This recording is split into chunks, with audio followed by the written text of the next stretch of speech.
You guys know I love podcasting and listening to podcasts, and I'm guessing if you're listening to this that you love podcasts too. Have you ever considered podcasting yourself? It is a great way to reach your audience, grow your know, like and trust factor, and not need to show your face unless you want to. If it is something you've thought about but you don't know where to start, then head over to becomeapodcaster.uk/BAP quiz, BAP quiz, to access a 2-minute quiz that will help you work out what type of podcast might suit you. That's becomeapodcaster.uk/BAP quiz.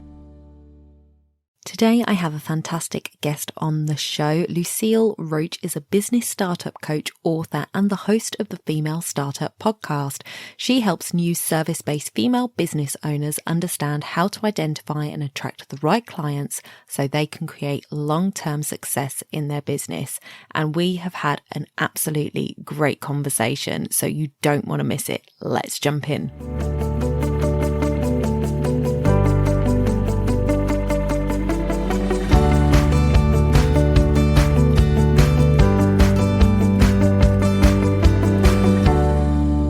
Guys, welcome back to the podcast and welcome Lucille. I'm so happy to have you here on the podcast. If you didn't know, guys, I was actually on Lucille's podcast a little while ago and I will link that in the show notes for you.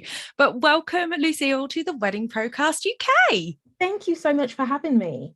I am so excited to jump into this discussion because for me, like, the wedding industry is something I absolutely love and have loved for since I was a little girl, really. I am just your typical romantic, watching all the Dirty Dancing, Pretty Woman, all the fairy tales. I am completely in love with the idea of being in love and getting married. So when I was looking to start my photography business, weddings was where it was at for me.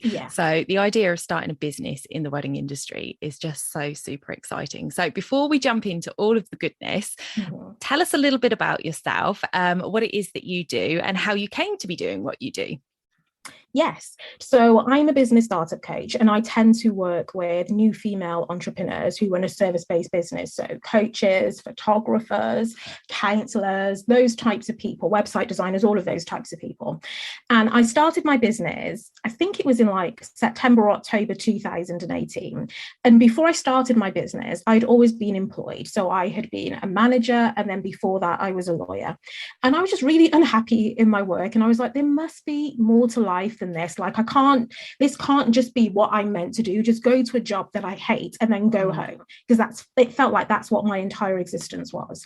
So I started to look for different things that I could do, ways that I could give back. I stumbled on mentoring. So I started mentoring with the Prince's Trust. That then led me to coaching, and I took a coaching course and I was like, oh, this is really cool. And the plan initially was, I'm just going to use coaching to help me to be a better manager. But as part of the program, you had to coach people. And I was like, I actually love this part of it. And that's the favorite part of my job. So I was like, hold on. This could be my career. Just coaching people could be my career. And the thing is that I find this with a lot of women as well. Sometimes we like to go for the most difficult option, like something that's very simple. We think, well, it can't be that simple. There must be some kind of trick. It can't be that easy. So my brain was like, I can't actually have a career doing something that I love. It can't be as simple as that. And then I started to embrace it. And then I started my business focusing on women. And then more and more people started coming to me for business. So now what I do is I provide one-to-one coaching, I do workshops, I do training, I've got my podcast. And so it all just kind of expanded from me just being brave enough to be able to step into doing something completely new and then building a business off of it. Yeah, I love that. I love hearing people's stories about how they start in business, because it is different for all of us. But I think one of the common threads is, realizing that there's got to be something more, that you don't have to be sitting there doing something that you hate. And that's not what life's about. Life's there to be enjoyed. So tell us a little bit about your podcasting journey, because I'm always fascinated to know from other podcasters how and why they decided to start their podcasts. Yes. So it's one of those typical things that for a coach anyway, people always say, and I say people, influencers always say, if you want to be able to get out there, one of the things you have to do is you either have to write a book or you have to start a podcast, because that's going to develop your expertise. I don't like doing something just for the sake of it. So I'd heard that and I was like, I'm not just going to start a podcast for the sake of it.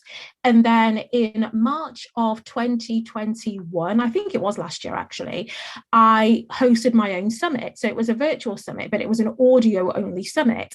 So I had about 15 speakers and I was interviewing them, and it was just audio only. And I had so much fun speaking to people, getting to know about them and their business and listening to them sharing their expertise. And then afterwards, I was processing it and I was debriefing, and I was like, I actually really like that. That's effectively what a podcast would be. So I was like, now I feel like I am ready to start a podcast because it is something that I've done and I enjoy, and I want to be able to connect with people. And what better way to be able to connect and collaborate with people than saying, oh, come on my podcast and talk to my audience about what it is that you do. And, you know, and maybe I can do the same on your podcast as well. So that's kind of how my podcast started. It wasn't necessarily because the influencers told me that I needed to do it. It's because I'd experienced it for myself, enjoyed it. And I was like, this is so cool. But then, of course, I didn't know how much work a podcast was, because, you know, you don't really see the ins and outs of running a podcast. And I was like, damn, this is a lot of work. So it took me a while to find my groove and to be able to kind of get into the swing of recording my podcast episodes, and then also reminding myself that that podcast episode was like my anchor piece of content, and I could create sub pieces of content from that main anchor piece of content. I didn't have to reinvent the wheel. And I think once I started to realize that, I was like, oh, this isn't so bad now. And now I batch record my episode, so it makes it easier. And I'm just like, see, like the first week, so this week I'm recording all of my episodes for the entire month of July, and then once that's done, it's done. Yeah. And I can just schedule them and they just get released, and it's just like magic. It's amazing. I have to say, for me, I loved radio. I thought, do you know what? I could do radio. I'd love to be a radio host. Yeah. And I actually went and did some volunteering at BBC Radio Northampton. Nice. And I've been on the radio, BBC Radio Northampton, a couple of times with different things that I'd been doing. And I just thought, you know what? I'd love to have my own little radio show. That would be really cool.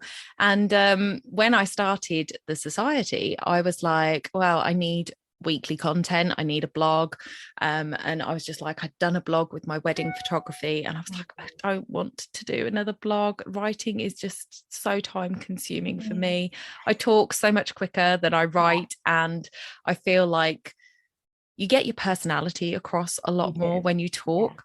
So for me, I was just like, do you know what? I'm going to do a podcast. It's going to be my own radio show. I'm going to love it. And I do. I absolutely love it. Exactly what you say. I love talking to people. I love having people come on the show and diving into topics. So that's fantastic. I absolutely love that. But we are here today to talk about starting a business. Yeah. So for me, when I think about starting a business, I'm very into the logistics of it, which I think is something that a lot of people, and I don't want to sort of put everybody into a box, but I feel a lot of people forget about the finer details, like setting yourself up for tax, you know, what is your profit margin, and all of those like standard things. I think it is so easy to start a business these days, that the fundamentals are forgotten. Yes. And then, you know, we're also not looking at our processes. We're not looking at our systems. We're not looking at, you know, how we actually run a business. So I thought what would be great for us to go through today is maybe your top 3 things to consider when you're starting your business, and we'll have a little bit of a chat around those. So let's start with number 1. What is your top tip? Well, maybe not, maybe go backwards, 3 to 1. Okay, that's interesting. I'm happy to do that. And I love what you said, because I think absolutely when people start a business, it's that excitement of starting a business, that excitement of having that creative control, that people just jump straight into it. And what I say is that's like that they skip the foundational steps that you need to take when you're building a business, and they aim straight for the sexy things, like immediately creating their website and posting on social media. But for me, when you're thinking about starting a business, I'm just going to say the top 3. So for me, one of the most fundamental things that you have to understand is, what is it that I am offering? Like, what's the purpose of this business that I am creating?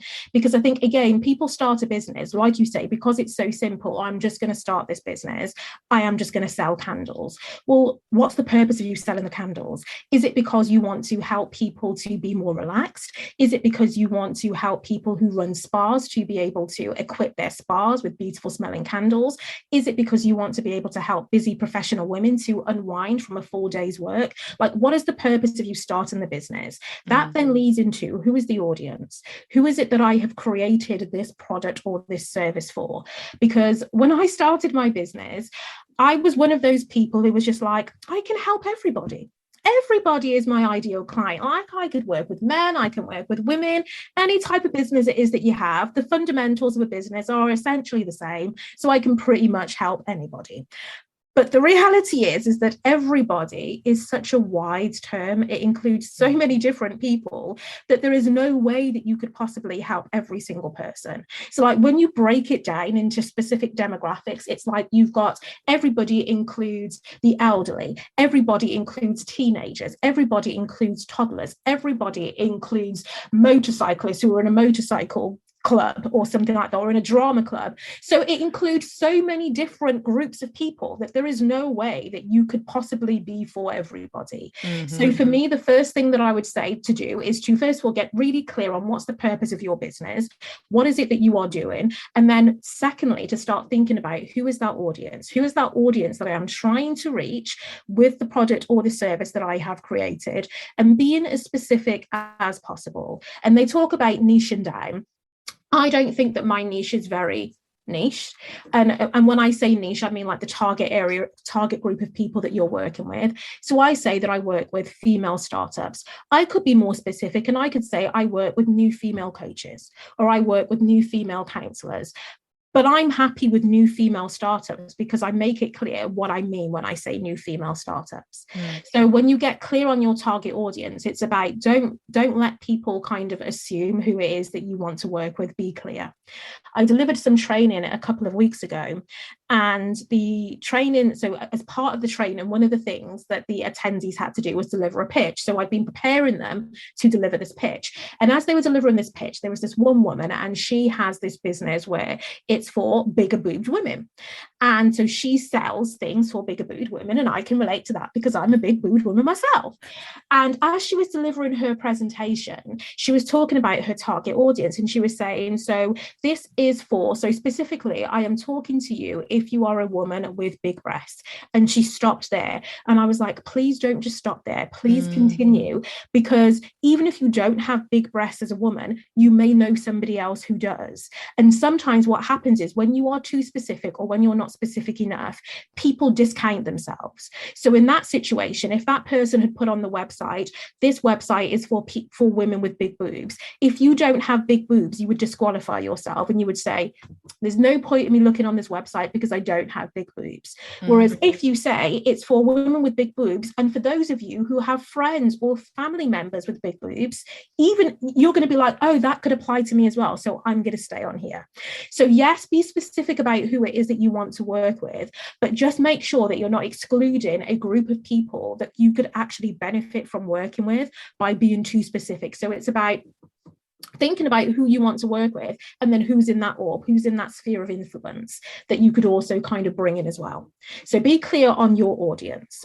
The next thing that I would say that you need to do when you're starting a business, and I feel like this, and for me, this is like the number one thing, you need to understand what it means to have a business. And I say that because as an employee, when you are working for somebody else, you have a job description. There is something that is set out that says to you, step by step, this is what your role involves. These are all the things that you need to do. This is the frequency of the meetings that you have. This is what you do if you have any questions.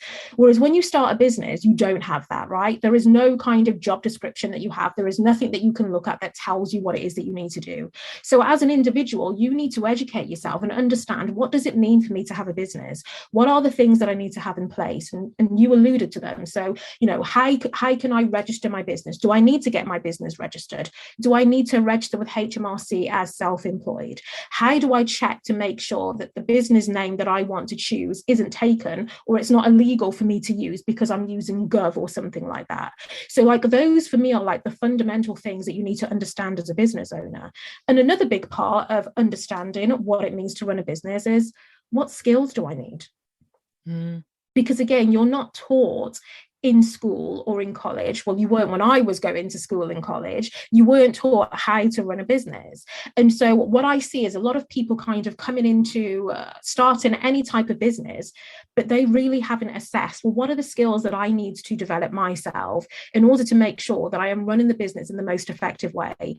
And what I tend to find happen is that the people who don't do that, they tend to struggle because they haven't identified the core skills that they need. They haven't identified that they need organizational skills, digital skills. They haven't identified that, oh, I don't know what it means to identify my ideal client. I don't know how to use social media. I don't know how to market my business. They haven't identified those core skills. So what happens is they launch their business and they start promoting on social media because they think that's the first step. Nobody responds to the content that they're creating because they're not being clear on who they're speaking to, and they haven't developed their skills in creating content. They lose confidence. They stop posting on social media. They stop being excited about their business. They stop taking action in their business. And then the business slowly kind of drifts away and nothing happens with it. And they get tainted by that experience. And when they speak to somebody else, a friend or a family member who was going to be starting a business, they say to them, don't do it. I tried it. It was a complete failure. I started putting out content on social media. Nobody was paying attention to me. You're better off getting a job. When actually the reason that people weren't paying attention to you is because you didn't understand the skills that you needed to develop, and you didn't understand the way that you needed to communicate with your audience, or even how to identify your audience.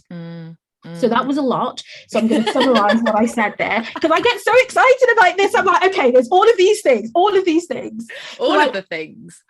things. So like one of the first things you need to do is just get clear on what is the purpose of your business. Like, what is it that you are doing? And then the second thing is get clear on your target audience. Who is it that this product or service that you are creating is for? And then the third thing that I would say is so important is to understand what it means to be a business owner. Get clear on the skills that you need to develop. Get clear on those fundamental steps that you need to take to register your business, when it is that you need to register as self-employed, how it is that you go about doing that. Do that research so that you're not caught off guard, and then suddenly you're like, oh, I didn't know I had to do that, and now I have to scramble to get all of these things done. So do those fundamental essential things, and obviously under like those fundamental essential things of developing your skills, there are other things like understanding what agreements you need to have in place, understanding what to include in your privacy policy and where to have that. So there's all of those things, but if you don't know, then you're going to make that mistake of not making sure that you've got everything in place. Absolutely. And I think that is something that is so important, especially in the wedding industry. The number of people that I speak to, couples that have had terrible experiences with vendors, and I say to them, well, did you have a contract? And they say no.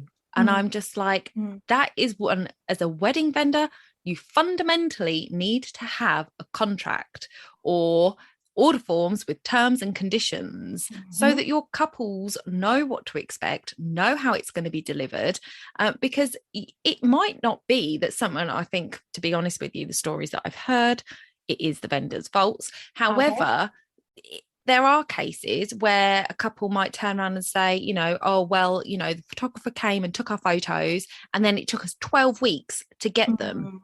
Yeah. That might be your standard turnaround time. I mean, it's a long turnaround time, but it could be your standard turnaround time. But if you haven't laid that out in a contract, then they're going to think that you're a terrible photographer because their friends got theirs back in 3 weeks. 100%. You need to set those expectations. And that's going to then impact your reputation, because like you say, it could have all been clarified by you making it clear from the outset.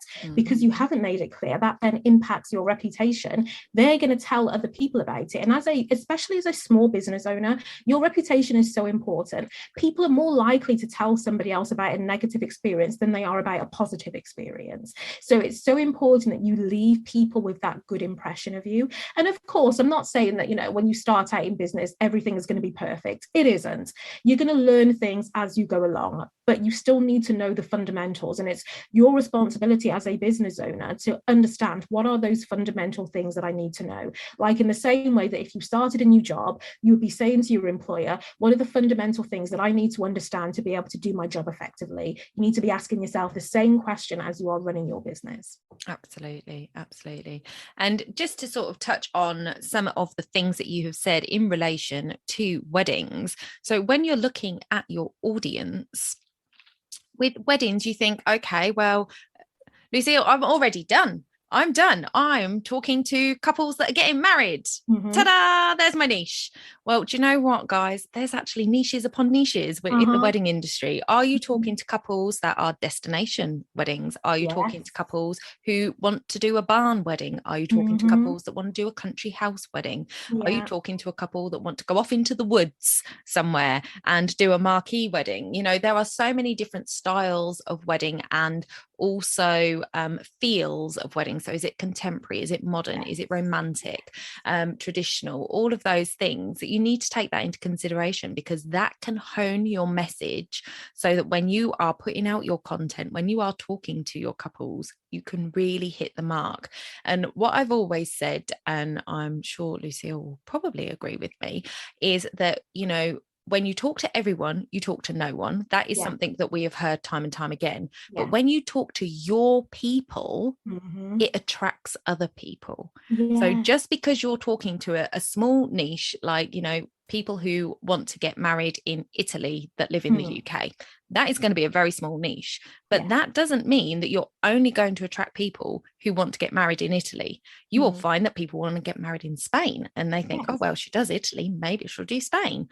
You might have people that are getting married in the UK, but just love your personality and what you're doing and the way you sound, and they want to work with you as well. So it doesn't exclude people from working with you, but it allows you to let your personality and your ideal situation shine through, and that will attract more people.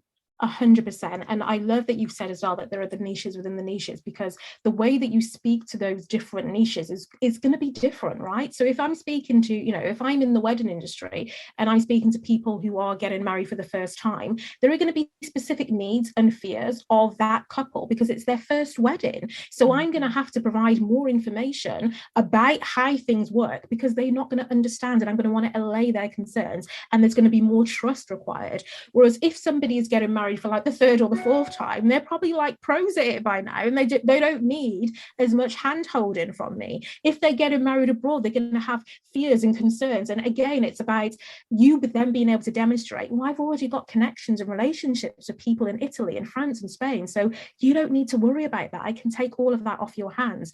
Those are great selling points to help you to kind of stand out from the competition. And I think a mistake that a lot of business owners make is, because you are an expert at what it is that you do, and because you know what it is that you do so well, you sometimes forget to communicate in your message the extent of your expertise. And I know that I do that myself, right? There's so much that I can kind of do to help my clients. I'm not always as vocal about that. So you could be missing out on opportunities by not actually tooting your own horn and showcasing your full portfolio of expertise and all of the things that you can do for people. Because as you say, even if you know that you specialize in helping people to get married in Italy, if you've got a particular skill set that you say that, I can build up great relationships, I can make sure that I can relieve your stress, I can make sure that I can find the right caterers for you, it's not going to matter that you say that you specialize in weddings in Italy or Spain, because the person who's getting married is going to be like, I need these additional things that you're offering. Yeah, absolutely.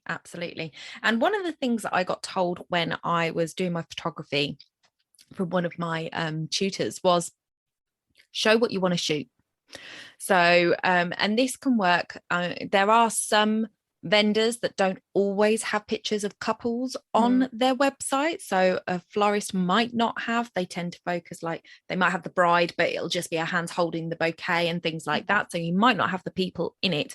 But where we do have the people in the shots, we also need to be very careful not to be excluding people. So when you show what you want to shoot, what you show is what people think you do. Yeah. And like you said earlier about the big boob thing, you could self-exclude. You know, my boobs are an average size.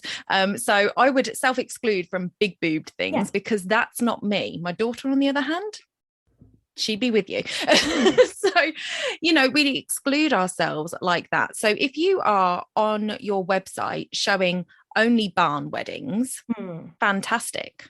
But if you are only showing white couples, then anybody else is going to think they're not going to be able to help me. If you are only showing heterosexual couples, all of the LGBTQ plus are going to be nervous about contacting you. So you need to be really careful about showing what you want to do without excluding. And I think that is a delicate line that we are balancing these days. 100%. And I that's such a great example. And one of the, and I don't know about you as well, but sometimes, like when I'm looking to invest in my business and I'm looking at memberships and they've got kind of pictures or testimonials from people who have been through the program before, if I can see that it really is just the same type of people, maybe it's all people who are in their 60s, I'm going to say that's not the group for me then, because I'm not in my 60s. So absolutely, people will self-exclude based off of how it is that you present yourself on your website or what, or however it is that you're marketing yourself. So you need to understand in your mind, who is it that I'm trying to reach? And do my images or does the information that I'm putting out there match the type of people that I want to reach? And if it doesn't, I need to look at this again. And you can ask for feedback from people, right? So you can say to people, this is my website, take a look at this and tell me based off of my website, who do you think that I'm kind of targeting? I had a do you know what's happening? Sometimes very randomly, I am upstairs, my Google device is downstairs. Twice today, I have just been talking and my Google device, which is downstairs, has responded to me. I may have a ghost on it and I'm scared. And I'm just like, I don't know. Do you need help, Lucille? I'll come. I'm only an hour away. Please, let's not end this interview. Let's just keep it going just in case something happens to me. Do you know what? I have an Alexa. She does the same thing. I was just like, I'm so scared. I don't know what's happening. I'm going to go. As soon as this is done, I'm leaving the house. And so I had somebody on my podcast who was a branding specialist, and so I was interviewing her on my podcast, and she took a look at my website, just, you know, because that's just what she does. And she was like, the thing that I love about your website is that your website is, tell me that you work with women without telling me that you work with women, because everything about my website screams feminine. It's very pink, it's very, this is, you know, it's very bright colors, so it's clear from my website who it is that I want to work with. But if that's not who my target audience was, I may not necessarily understand that people going to my website would assume that my target audience is women, because it may be men. So again, it's about asking yourself the question, who is my target audience? And does the branding or does my marketing material reflect that? Does it make it clear? Or am I, like you say, or am I excluding people accidentally and I have no idea that I'm doing that? Yeah, absolutely. And I think it's worth making sure that you are trying to produce images and create images. And there was a lot of stuff in the wedding industry when we were talking about this back when Black Lives Matter really sort of kicked off, and there was a lot of wedding shoots going because we couldn't do anything else because, you know, COVID, we didn't have real weddings, so there was a lot of fake shoots going on. Fake shoots, you know, they are test shoots, they are you know, prop shoots, ways that the wedding industry can, you know, showcase the best of what they can do for a wedding day. And there was a lot of people that were obviously trying to take on board what was coming out of that, and, you know, trying to be more inclusive and trying to hire models that were reflective of that. And then they kind of got hit with the, don't fake it, don't just make out that you're this, that and the other. And it was just like, can't win, because at the end of the day, you've got to start somewhere. And people, and it's very, very much in the wedding industry, people want to see themselves in those photos. And if they don't see somebody who looks like them, they're not going to feel like you're going to understand who they are as a person. Maybe you're not going to understand their culture. You know, for example, Indian weddings, they're 3-day affairs. You know, there's different outfits on different days. And the Chinese do a beautiful tea ceremony, and they do this thing at home, and then they do the thing in the church. And there's so many different cultures. And if they don't see themselves in your work, then they might think you're not going to understand. But somebody who is showing that, they're going to go to that person because they're going to feel like they are understood.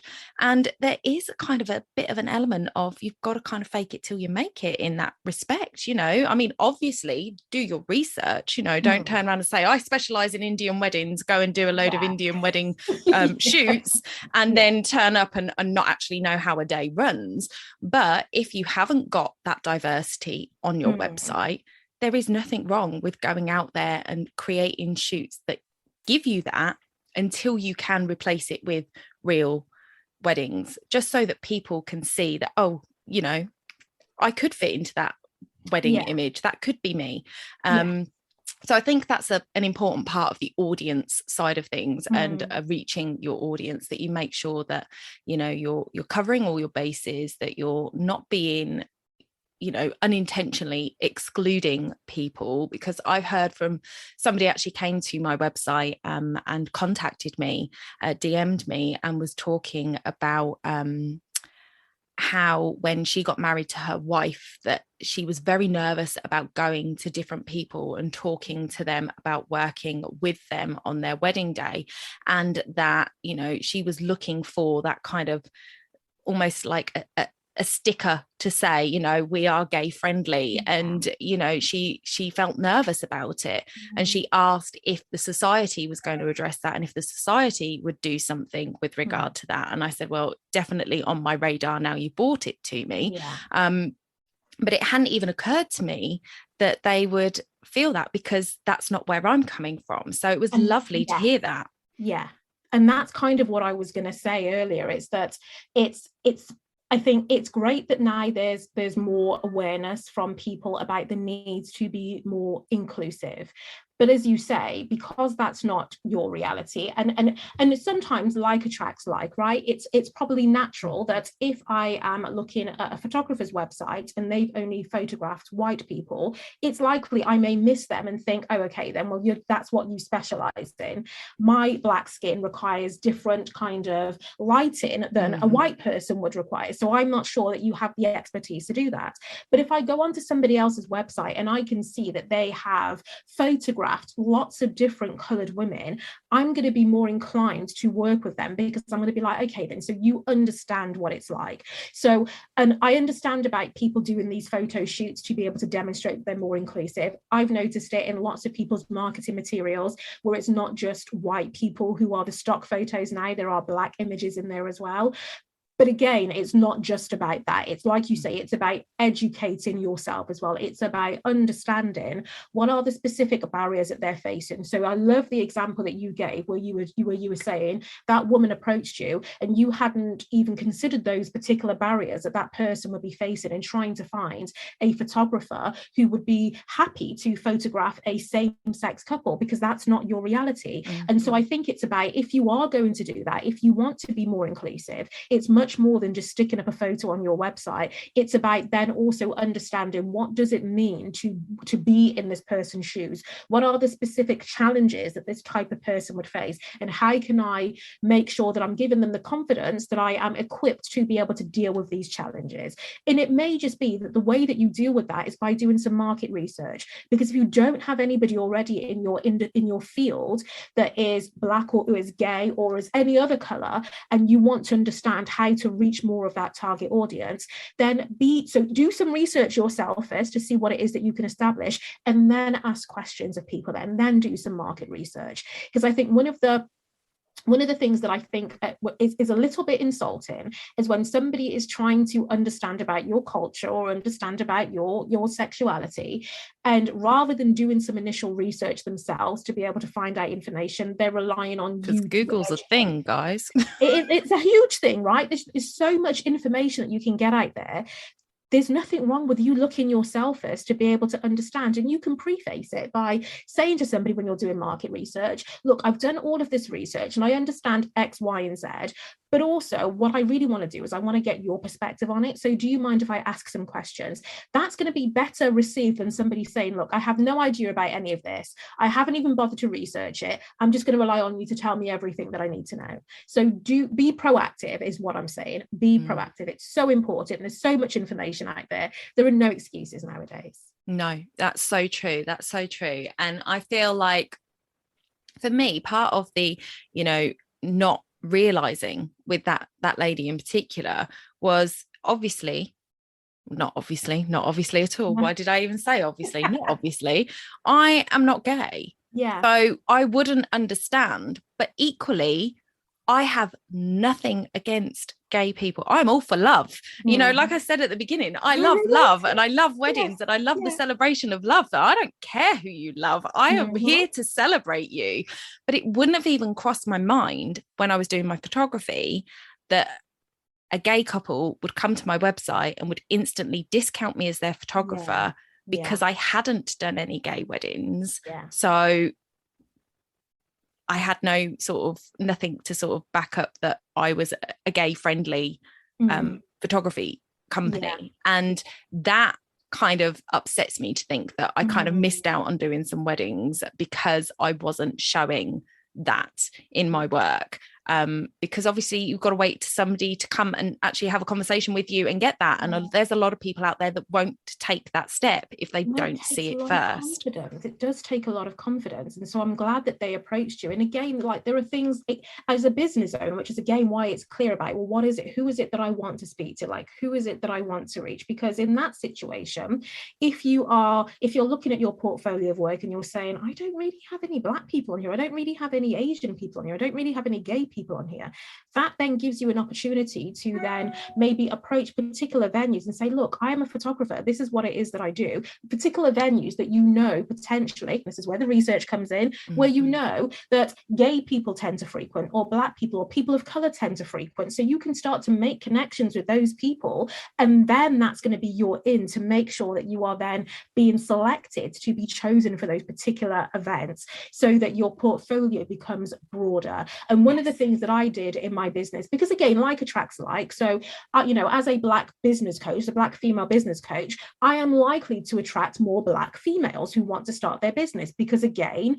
they will resonate with me more and they'll think, oh, you'll understand particular struggles that I will have in terms of access to funding and all of those things. And so one of the things that I did is that I did some volunteer work where I was mentoring with another organization where there was a wider pool of people that I could be working with, which I necessarily probably wouldn't have reached. And so because of that, I got to work with a wider range of people, including men as well, who, although my business is targeted more towards women, doesn't mean that if a man approaches me, I'm going to be like, hold up, I ain't working with you because you're a man. Of course I'm going to work with a man if he has the same values as me. So what I did is that I mentored and I started to work with this entire different group of people. And what that did is that it also helped me to improve my skills, because I was working with business owners who had different businesses than I was used to coaching people on. So even doing something like that, even just giving your time to be able to get in front of a different group of people, it's a benefit because it helps you to increase your skills and your expertise. So it's not just about being diverse, it's also beneficial for you as well to be able to upskill your own self.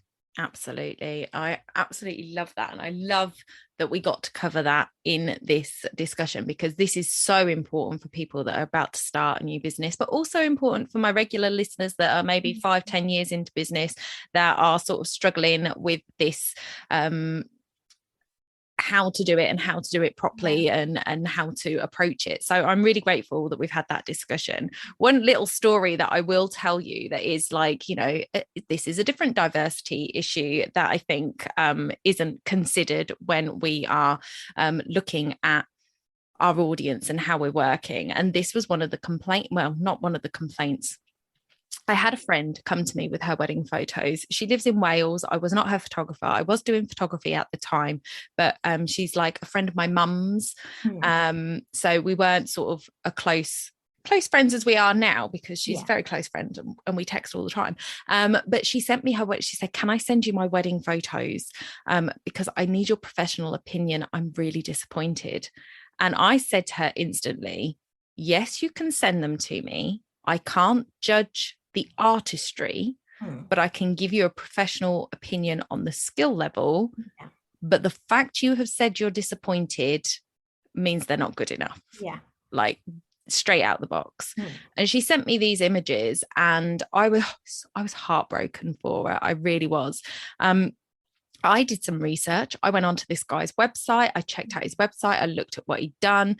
And I was just like, he didn't really have mountains of images on his website. He had maybe 3 or 4 weddings on there.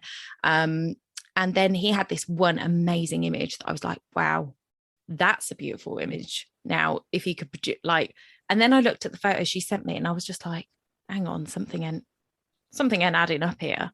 I Google image reverse searched and found out that it was the stock image that came with that wedding photography template website. Gosh. Which is one of the reasons that I started the society, was because I was like, that is bang out of order. You are a photographer. You do not have stock photography on your website. That is so misleading. It is. But the thing with this particular bride, and there were several images there was more than several. I literally said to her, out of the 300 and something photos that she sent, I said there's only about 280 that I would have let out of my studio, and some of them I only let out so that you would have a image of that person, because obviously I wanted to sort of give her an idea of what I would do, and you need to have a picture of everybody that's in your wedding party. And it was disappointing, but her mother was in a wheelchair. And this photographer had taken a picture of, and this woman, she's so close to her mum's passed now, but she was so close to her mum, had the bride and the groom, both older couple, I think they were probably in their 50s when they got married, an elderly mum in a wheelchair in the middle, and the other 2 stood up stock upright either side of them. Now, I've never sat in a wheelchair myself, but this is something that I feel like has been more talked about in the world a little bit more than other things that people get excluded for. And so I feel like it was around me a lot more in conversation about how you would treat somebody with different abilities to you, and how to include them in what you're doing. I feel like that was a conversation that was had more than conversations on how to make sure that gay people feel safe in your environment, and how to make sure you're being included. I don't feel like that was there when I was younger, but disability was something that was spoken about. And I know that somebody doesn't want to be spoken down to if they're sat in a wheelchair. I know that as best you can, you should try and put yourself on the same level as them. And that doesn't mean crouching in front of them like a child and talking to them, but sitting on a chair next to them so that you're not towering above them. And it absolutely boggled my mind that when this is her mother, why he didn't have them crouch down next to her and hold her hand and put their arm around her or something. Or there was literally another picture where there was a bench in the churchyard. Why didn't the bride and groom sit on the bench and have mum sat in, mum can get out of her wheelchair and, she's not paralyzed. She just can't walk very well. So she could have moved onto a bench and they could have sat on a bench with, so many opportunities to have a beautiful image of mother and daughter and the couple with the mother. And they've just got this one where she literally looks like she's being flanked by the beefeaters at London Tower Bridge, but in wedding gear. It boggled my mind, and I was so sad for her, because to me that's something that is just basic common sense. And there are people out there that just can't even do that. It doesn't even and he was shooting down on children as well, and it's like, it's photography 101. You get down to the level of the child to take a picture. It's a much better picture than scaring the life out of them by pointing a lens down on them, but that's another thing altogether. But so I feel like making sure that you are aware of these things and educating yourself in the first instance is going to put you leagues ahead of everybody else. So that was awesome. And then also I'm really glad that you kind of covered the fundamentals there of actually setting up a business. And I think that is so important before you quit your job, before you quit your day job, is to do that research and have that in place and know. And there's lots of help out there for business startups in regards to that kind of stuff, and dotting your I's and crossing your T's and making sure you've got agreements in place and things like that. So there is definitely a lot of help out there in your locality, usually free enterprise type setups that you can go to for that. But Lucille, before we end out, what is it that you can help people with, and how can people get in touch with you? Thank you for that opportunity. So I help people with being able to identify and attract the right clients. So who is your target audience? How is it that you get in front of them? How is it that you create an offer? What goes into an offer? Because a mistake that I think a lot of business owners make is they think, I'm just going to put this offer out there, but they're not really clear about, well, how is this offer going to help my ideal client? Like, what's going to be different for them once they've used my product or my service? And so I help you to get really clear about, well, what's that difference? What's that transformation that it is that I offer? And then included within that building out the offer is things like building out your digital course. If you've got like a digital course, helping you to create that digital course, and also manage your time in your business as well, because I'm and like you are as well, like I love to be, it's only since I've started my business that I love to be organized. I've got Trello boards, I've got Excel spreadsheets, and it's something that kind of keeps me on track. So I help you to put those systems in place so that you know what is it that you need. You have your standard operating procedures that makes running your business easier, and you've got your everyday processes. So you know what you're doing in your business every single day. And it's not a case of you sitting down at your laptop and like, what do I need to do today? How am I going to make money today? You've got the processes and the tools in place to kind of be able to support you. So I offer one-to-one coaching. I've got digital products as well, from how to identify and attract your ideal clients to putting together a business plan, lots of different things to kind of help you at the beginning of your business journey and as you start to grow as well. Fantastic. And I think a business plan is so important. I think that is one thing that people just don't do these days, because they don't have to go to a bank and apply for a loan to set up their business so much. So they just start a business and don't even do a plan. So that is definitely something to check out. So where can people find you, Lucille? Yes, my favorite place to hang out is Instagram, and you can find me on Instagram at Lucille Roache. Fabulous. Okay, guys, that is it for today. Thank you so much, Lucille. I think this has been an absolutely terrific conversation. I've really, really enjoyed it. So thank you so much for coming on. Thank you for having me. And we'll see you guys next week. Bye for now. Bye.